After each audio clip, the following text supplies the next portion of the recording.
100 शब्द प्रति minute. Start. सभापति महोदय, अभी खाद्य स्थिति के ऊपर जो बहस चल रही है उसी से संबंधित दो बातों की ओर मैं मंत्री जी का ध्यान खींचना चाहता हूं।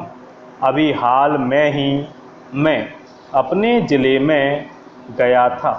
यद्यपि चारों ओर इस बात की बहुत चर्चा है कि इस बार बहुत अच्छी फसल हुई है, लेकिन हमारे ज़िले में वर्षा बहुत देर से होने के कारण वहाँ पर फसल बहुत कम हुई है।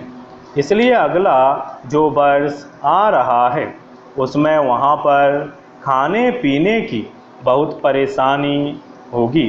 मंत्री जी इसके लिए तैयार रहें और वहाँ पर जिस सहायता की आवश्यकता हो, जिस अन्न की आवश्यकता हो, मंत्री जी उसके उपाय करें। एक दूसरी बात की ओर भी मैं मंत्री जी का ध्यान आकृष्ट करना चाहता हूँ। अभी गेहूं की बुआई का समय है। केंद्र सरकार की ओर से कहा जाता है कि हमने बीज का प्रबंध कर दिया है।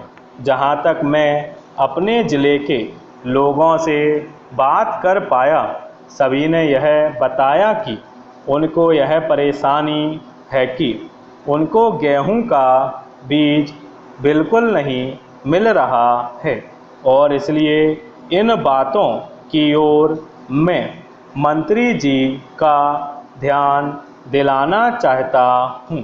जहाँ तक खाद्य स्थिति का प्रश्न है, आज भी इस संबंध में स्थिति बहुत अच्छी नहीं है। खाने पीने का सवाल ही किसी देश या व्यक्ति के लिए पहली चिंता का विषय होता है। अभी तक हमारा देश इस पहली चिंता के विषय में ऊपर नहीं उठ पाया है और इसलिए बार बार इस खाद्य स्थिति के बारे में हम लोगों को यहाँ पर बहस करनी पड़ती है।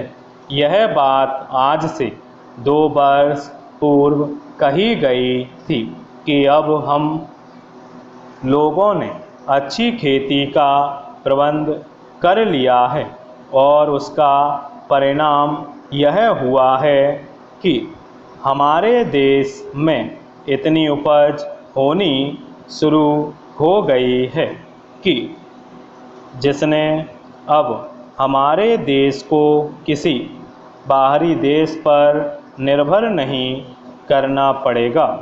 यहाँ की पैदावार से ही अपने देश का काम चल सकता है।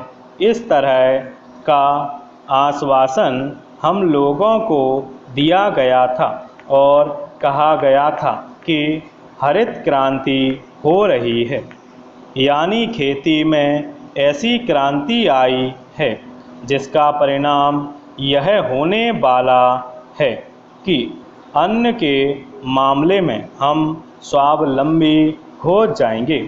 लेकिन 2 वर्ष बाद फिर वही रवैया देखने में आया।